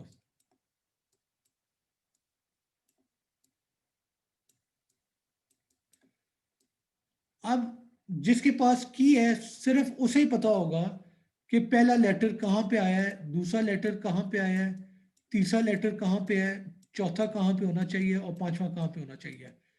इनके अलावा जिसके पास की नहीं उसे नहीं पता होगा। तो ये ट्रांसपोजिशन है, हमने लेटर को आगे पीछे किया है, उसको रिप्लेस किसी नए लेटर से नहीं किया। ठीक है, ऑल राइट, मूविंग। तो ये दो ऑपरेशन ही होते हैं बेसिकली जिससे आपकी इंक्रिप्शन बेस्ड है मेनली। इसके अलावा भी कुछ चीजें होती हैं वो हम इस कोर्स में नहीं करेंगे, वो आप सिक्योरिटी के कोर्स में कर लेंगे। ठीक है, एक और कॉन्सेप्ट होता है डिजिटल सिग्नेचर का। ये भी एक बहुत ही इंटरेस्टिंग कॉन्सेप्ट है जिसके लिए आपको पब्लिक प्राइवेट की इंक्रिप्शन करनी आनी चाहिए। वो बेसिकली आपका 1-2 दिन का लेक्चर है, तो वो इस क्लास में तो हम कवर नहीं कर सकते हैं। पर उसमें मैं आपको बहुत ब्रॉडली बता देता हूँ कि डिजिटल सिग्नेचर होता क्या है। आपने कोई टेक्स्ट फाइल भेजनी है ना, आप क्या करेंगे, उस फाइल के साथ एक और मैसेज अटैच करेंगे। ठीक है, और उस मैसेज के साथ आप ये जो मैसेज है ना इसको आप इनक्रिप्ट करके यहां पे साथ भेज देंगे। यानी जो प्लेन टेक्स्ट वाली चीज है वो भी आप भेज रहे हैं और जो इनक्रिप्टेड है वो भी साथ भेज रहे हैं। और ये आपने इनक्रिप्ट किस चीज के साथ किया है, लेट सपोज आपने मुझे एक खत भेजा, यानी आप में से कौन, लेट सपोज मुसब ने मुझे एक खत भेजा। मुझे कैसे पता लगेगा कि ये खत मुसब ने भेजा है या किसी और ने भेजा? ठीक है, और दूसरी बात ये, मुझे कैसे पता लगेगा कि खत मुसब की तरफ से आया है? तो मुसब ने ही लिखा है कि किसी ने बीच में उसके अंदर कोई रद्दोबदल किया है, ये कैसे पता लगेगा? तो यहाँ पे डिजिटल सिग्नेचर का कॉन्सेप्ट आ जाता है कि मुसब क्या करेगा, वो मुझे फाइल पूरी भेजेगा, उस फाइल के आगे एक छोटा सा मैसेज अटैच होगा और उस मैसेज को मुसब अपनी प्राइवेट की के साथ इनक्रिप्ट करके वो इनक्रिप्टेड वाली चीज भी साथ भेज देगा। ठीक है, अब ये जब मुझे रिसीव होगा तो मैं क्या देखूंगा, मैं, अच्छा मुसब ने अपनी प्राइवेट की इस्तेमाल किया है, एक मुसब की पब्लिक की भी होगी जो कि पूरी दुनिया को पता है क्या है। तो अब मैं क्या करूंगा, मैं इस वाले मैसेज को डिक्रिप्ट करूंगा मुसब की पब्लिक की इस्तेमाल करते हुए। ठीक है, अब जब मैंने डिक्रिप्ट किया है तो अब मैं देखूंगा कि वो मैसेज और जो ओरिजिनल वाली पार्ट था ये दोनों सेम है कि नहीं है। अगर ये दोनों सेम है तो इसका मतलब है कि रद्दोबदल नहीं हुई, और इसका ये मतलब भी है कि मुसब ने मैसेज भेजा था तो मुसब की तरफ से ही मैसेज है, यानी ये नहीं है कि किसी और ने मुसब का नाम लगा दिया अपनी तरफ से। कोई और मुसब की तरफ से क्यों नहीं मैसेज भेज सकता? इसलिए नहीं भेज सकता क्योंकि मुसब की जो प्राइवेट की है वो सिर्फ मुसब के पास ही है। यस, अगर मुसब किसी दोस्त को प्राइवेट की भेज देता है तो अब उसका दोस्त क्या कर सकता है? दोस्त को बड़ा ही खतरनाक मैसेज लिखेगा, उसके नीचे ये चीज होगी और इसे इनक्रिप्ट करेगा मुसब की प्राइवेट की से। तो अब जब मैं उसे डिक्रिप्ट करूंगा तो मुझे पता लग जाएगा कि ये तो मुसब की तरफ से मैसेज है, बड़ा खतरनाक मैसेज है, तो मैं पुलिस को रिपोर्ट करूंगा कि मुसब ने ये मैसेज भेजा है। जबकि मैसेज मुसब ने नहीं भेजा था, मैसेज एक उसके दोस्त ने भेजा है जिसके पास मुसब की प्राइवेट की पड़ी हुई थी। तो कहने का मतलब है कि प्राइवेट की जो है वो प्राइवेट होनी चाहिए, किसी के साथ शेयर नहीं करनी। ये बार बार मैं आपको कह रहा हूं कि पासवर्ड प्राइवेट की अपने पास रखें। ठीक है, तो क्लास डिजिटल सिग्नेचर का कॉन्सेप्ट समझ आ गया? यस ठीक है, मैं फिर समराइज कर दूं इस चीज को। तो डिजिटल सिग्नेचर क्या होता है कि किसी ने मैसेज भेजना है, मुझे कैसे पता लगेगा कि मैसेज उसकी तरफ से है, और मुझे कैसे पता लगेगा कि किसी ने बीच में घुस के मैसेज में रद्दोबदल नहीं की? तो उसका तरीका ये होता है कि मैसेज के साथ एक छोटा मैसेज और अटैच किया जाता है, ओरिजिनल टेक्स्ट, और उस मैसेज का एक इनक्रिप्टेड टेक्स्ट भी अटैच कर दिया जाता है, और ये इनक्रिप्शन की जाती है यूजिंग प्राइवेट की, जो कि सिर्फ उसी शख्स के पास है, और उस शख्स की पब्लिक की पूरी दुनिया के पास है। तो उसकी पब्लिक की इस्तेमाल करते हुए मैं उस मैसेज को डिक्रिप्ट करूंगा। अगर सेंट मैसेज और जो इनक्रिप्टेड वाला था वो दोनों मैच करते हैं तो इसका मतलब है कि मैसेज ओरिजिनल ही है, इसमें कोई रद्दोबदल नहीं हुई, और ये भेजने वाला वही बंदा है जो कि क्लेम कर रहा है कि उसने भेजा है, कोई और नहीं है। ठीक है, तो डिजिटल सिग्नेचर का कॉन्सेप्ट आ जाता है, ये भी बड़ा अहम है, आजकल काफ़ी वेबसाइट्स ये इस्तेमाल करती हैं। Any question? ठीक है, एंड की तरफ आ रहे हैं। तो अभी तक जो हम बात कर रहे थे क्लास, वो ये थी कि आपने डेटा को छुपाना है, डेटा की प्रेजेंस को नहीं छुपाना, आपने डेटा को इनक्रिप्ट करना है कि कोई पढ़ ना सके। यानी सारों को पता होता है कि मैसेज गया है, पर ये नहीं पता होता कि क्या मैसेज है। समझ आई है? यानी अगर किसी ने अपने महबूब को मैसेज भेजना है और वो इनक्रिप्ट करके भेजता है, तो बीच में अगर कोई देख ले उसको, तो उसे ये तो पता होगा ना कि आपने अपने महबूब को मैसेज भेजा है, ये नहीं पता होगा क्या मैसेज भेजा। तो ये भी प्राइवेसी का काफी मसला नहीं है? यानी अगर कोई पता लग जाता है कि आप इस तरह के काम कर रहे हैं तो आपको तो काफी मसला पड़ जाएगा घर पे। अगर वालों को पता तो चलेगा इसने उसको भेजा है। नहीं, जिसे भेजे उसे पता लग जाए, पर बाकी जो साइड पे लोग बैठ के तमाशा देख रहे होते हैं उन्हें तो पता ना चले कि आप मैसेज भेज रहे हैं, वो तो घर ये पे तो जूतियां पड़ेंगी ना। सर ये तो पता ठीक है होगा ना? ना इसने इसने भेजा उसी को है। यस। अब बात में अगला पॉइंट जो करना चाह रहा हूं वो यही है कि आप ये भी छुपाना चाहते हैं कि आप किसी को पता ना चले कि आपने मैसेज भेजा है। ठीक है, तो sometimes you want to hide the existence of a message. जब आप कोई चीज इनक्रिप्ट करके भेजते हैं ना, तो वो अगले बंदे को तजस्सुस होते हैं कि क्यों इनक्रिप्ट किया है, इसमें कोई अहम वैल्यू थी, और वो उसे क्रैक करने की कोशिश करेगा, उस इनक्रिप्शन को तोड़ के डिक्रिप्ट करने की कोशिश करेगा। पर अगर किसी को पता ही नहीं है कि मैसेज गया तो वो डिक्रिप्ट करने की कोशिश भी नहीं करेगा। तो ये बेसिकली होता है स्टेगनोग्राफी। स्टेगनोग्राफी क्या होता है कि आपने एक मैसेज को किसी की चीज के अंदर ऐसे छुपाना है कि किसी को पता ही ना चले। समझ आई है? इसका मैं यस एक एग्जांपल देता हूं। इसका एक एग्जांपल है, लेट्स सपोज मैंने आपको ये बकरी का इमेज भेज बकरी सॉरी हिरन का इमेज भेजा है मैंने। अब कोई भी इस मैसेज को देखेगा वो कहेगा कि यार ठीक है, हिरन की तस्वीर भेज दिया, बस। इसमें कोई इनक्रिप्टेड चीज है? हिरन की तस्वीर नहीं भेजी, इनक्रिप्ट तो मैंने नहीं किया ना। तो आप देखेंगे, आप कहेंगे यार हिरन की तस्वीर भेजी है, आप उसे इग्नोर करके आगे निकल जाएंगे। अगर मैंने कोई चीज ऐसे भेजी होती जो कि नजर ना आ रही होती कि हिरन है, इनक्रिप्ट हुआ होता, फिर आपको तजस्सुस होता है कि यार इसने क्या भेजा है, शायद कोई अहम बात हो, मैं इसे चोरी करने की कोशिश करता हूँ, इसे डिक्रिप्ट करने की कोशिश करता हूँ। पर जब हिरन की तस्वीर आ गई है तो आपको पता लग गया हिरन है, अब इसे डिक्रिप्ट करके क्या वक्त जाया करना है, इसमें तो इंक्रिप्ट हुआ ही कुछ नहीं, सब कुछ आपके सामने खुली किताब की तरह नजर आ रहा है। तो स्टेगनोग्राफी क्या होगा कि मैं ऐसे कर सकता हूँ कि मैं कहता हूँ कि ये हिरन है, हिरन की तस्वीर है, इसका ये वाला जो पिक्सल है और ये वाली पिक्सल है, ये वाली पिक्सल है, ये वाली पिक्सल है, इन पिक्सल की मैं वैल्यू चेंज करके फॉर एग्जांपल कर देता हूं, हेलो का जो एस्की कोड है वो यहां पे लिख देता हूं, एच का उधर आ गया, ई का इधर आ गया, एल का इधर आ गया, दूसरा एल है उसका इधर आ गया, और ओ जो है उसका यहाँ पे मैंने एस्की कोड लिख दिया है। अब होगा क्या, मैंने जिसको ये हिरन की तस्वीर भेजी है उसे मैं कह दूंगा कि यार ये जो पिक्सल है ना, इन पिक्सल पे जो भी वैल्यू लिखी हुई है ना उसे कन्वर्ट करना है एस्की में, और फिर देखना क्या मैसेज है, तुम्हें समझ आ जाएगी। ठीक है, अब बात यह है कि अगर मैं लेट्स सपोज 10 मेगापिक्सल का इमेज है, तो 10 मिलियन पिक्सल में से मैं इन 5 पिक्सल की वैल्यू चेंज कर देता हूं, तो आपके ख्याल में इमेज में कोई फर्क नजर आएगा आपको? 10 मिलियन में से एक पिक्सल चेंज होगी, लेट्स सपोज एक पिक्सल चेंज हो गया, आपको नजर भी नहीं आएगा कि क्या चेंज हुई है, इतना छोटा है वो। ठीक है, पर जिसे आपने इमेज भेजा है उसे पता होगा कि इन इन पिक्सल के अंदर वैल्यू चेंज हुई है, तो वो उन वैल्यूज को रीड करेगा, उसे पता लग जाएगा।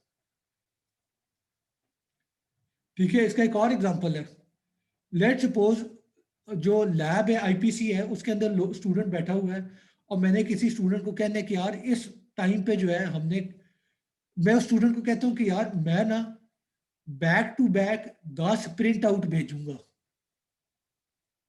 मैं प्रिंटर को 10 फाइलें भेजूंगा प्रिंट के लिए, जैसे ही तुम्हें फाइलें मिल जाए ना तो समझ जाना कि वो सिग्नल है और तुमने जो है उस लैब के ऊपर कब्जा कर लेना है। अब बात यह है कि अगर मैंने 10 प्रिंट आउट भेजे हैं तो उसमें किसी को भी शक होगा कि क्यों भेजे हैं, प्रिंट आउट है, प्रिंटर का काम प्रिंट करना है, मैंने भेज दिया, बेशक खाली कागज ही हो, यहाँ पे मैंने असाइनमेंट की 10 कॉपीज कर दी है या मैंने क्विज की 10 कॉपीज कर दी है, तो प्रिंट आउट देख के किसी को भी शक नहीं होगा कि कुछ हो रहा है। पर आपको पता होगा कि मैंने प्रिंट आउट 5 भेजे हैं तो उसका क्या मतलब है, 10 भेजे हैं तो उसका क्या मतलब है। तो मेरा पॉइंट समझ आया कि मैंने मैसेज जो है उस मैसेज के भेजने को ही छुपा दिया है। यानी एक चीज तो थी कि इनक्रिप्टेड मैसेज किया है, यानी प्रिंट आउट के ऊपर कुछ इनक्रिप्ट करके लिखा हुआ है, तो वो फिर कोशिश होगी कि उसे डिक्रिप्ट करके लोग देखें कि क्या मैसेज भेजा गया। पर अगर मैंने क्विज भेज दिया प्रिंट आउट या असाइनमेंट भेज दिया तो कहेंगे असाइनमेंट का प्रिंट आउट है, ठीक है, साथ इसका कमरे में टीए बैठा होगा, वो प्रिंट आउट लेके ले जाएगा, जबकि उन्हें ये सर नहीं पता कि 5 प्रिंट आउट भेजने का मतलब है कि आपने कब्जा कर लेना है लैब के ऊपर।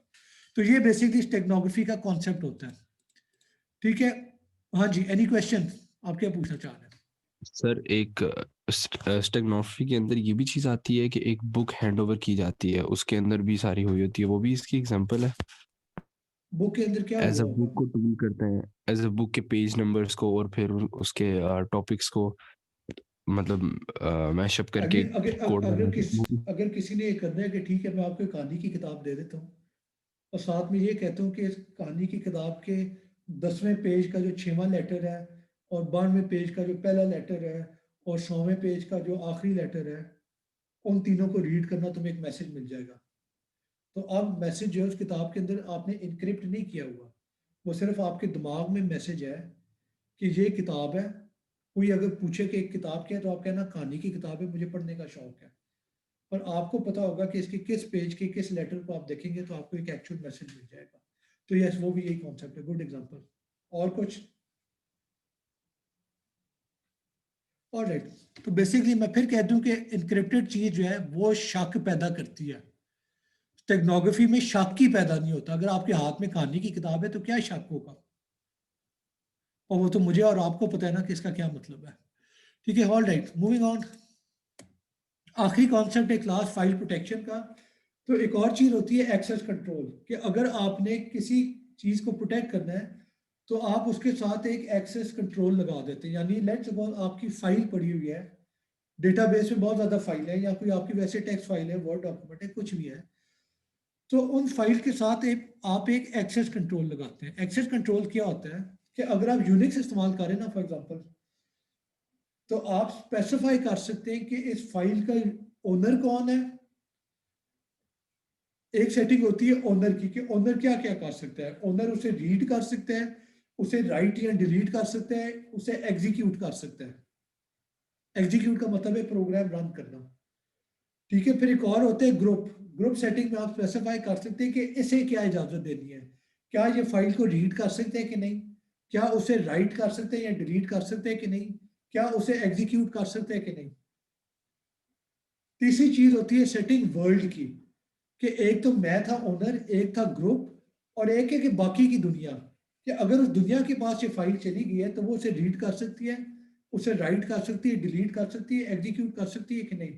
तो जब भी आप कोई फाइल क्रिएट करते हैं, आप ग्रुप, ओनर और वर्ल्ड के लिए रीड, राइट, डिलीट और एग्जीक्यूट की सेटिंग जो है वो स्पेसिफाई कर देते हैं कि किसे इजाजत होगी, किसे नहीं होगी।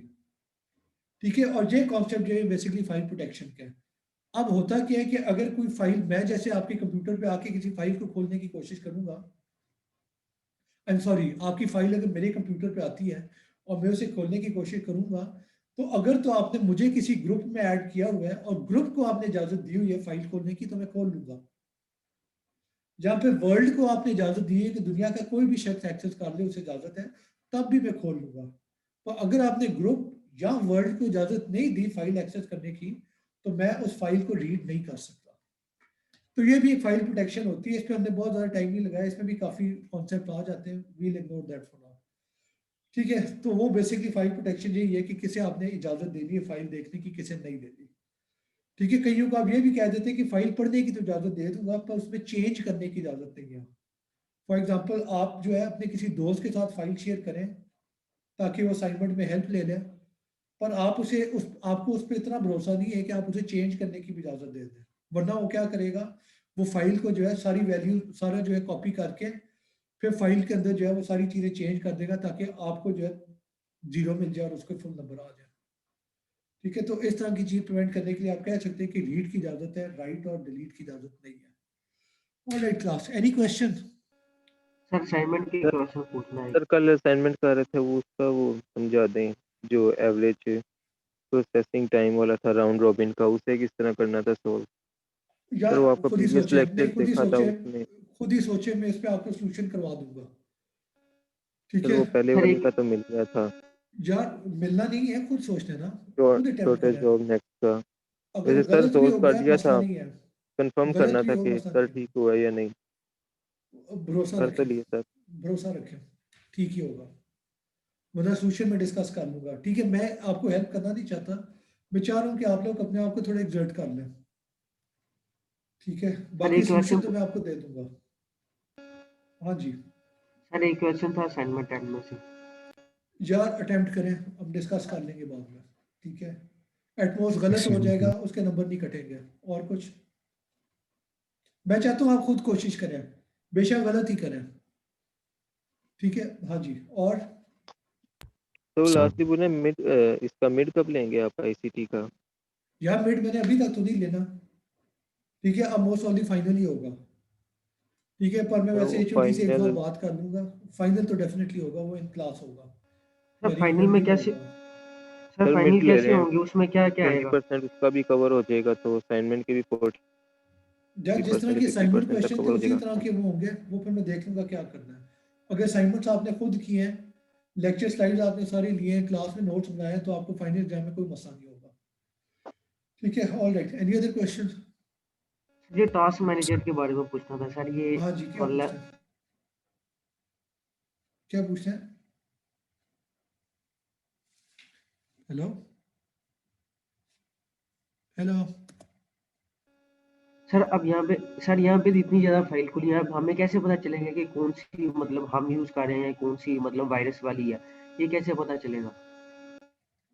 या अगर कोई ऐसी प्रोसेस है जो कि 100% तक उसकी यूजेज पहुंच गई है, CPU यूजेज भी 100% तक है या डिस्क यूजेज 100% तक है, तो लाजमी नहीं है कि वायरस हो, पर आपको शक हो जाता है कि इतना ज़्यादा क्यों इस्तेमाल कर रहे हैं। अभी आप अपना टास्क मैनेजर खोलें, आपकी क्या यूजेज है डिस्क की, बताएं कितने परसेंट है, नजर आ रहा है आपको?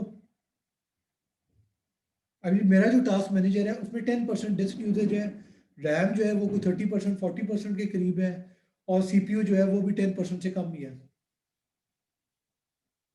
तो अगर इनमें से वैल्यूज 100% तक पहुंच जाती है, 99% तक पहुंच जाती है, तो फिर मैं देखूंगा कि क्यों हो रहा है इतना ज्यादा, क्या मैं वाकई इस एप्लीकेशन को इतना ज्यादा इस्तेमाल कर रहा हूँ, और अगर नहीं कर रहा तो फिर मैं गूगल में जाके उसका नाम लिखूंगा कि ये कहीं प्रोसेस वायरस तो नहीं है, कि इतना ज्यादा यूजेज होना नहीं चाहिए उसके बावजूद हो रहा है, तो चांसेस आर कि शायद वो मशकूक हो। समझ आ गई मेरी बात की? Yes sir. ठीक है, any other question? Yes sir. हाँ जी पूछें। सर आप सर आपको किसीडा 3301 का पता है? किसका? किसीडा 3301। यार नहीं, मुझे कोई आइडिया नहीं है, मैंने लफ्ज भी पहले देखा। आई एम सॉरी, मैं इस पे कमेंट नहीं कर सकता। सर सीवी का पूछना था कि वो मतलब हम किस तरह बनाएंगे?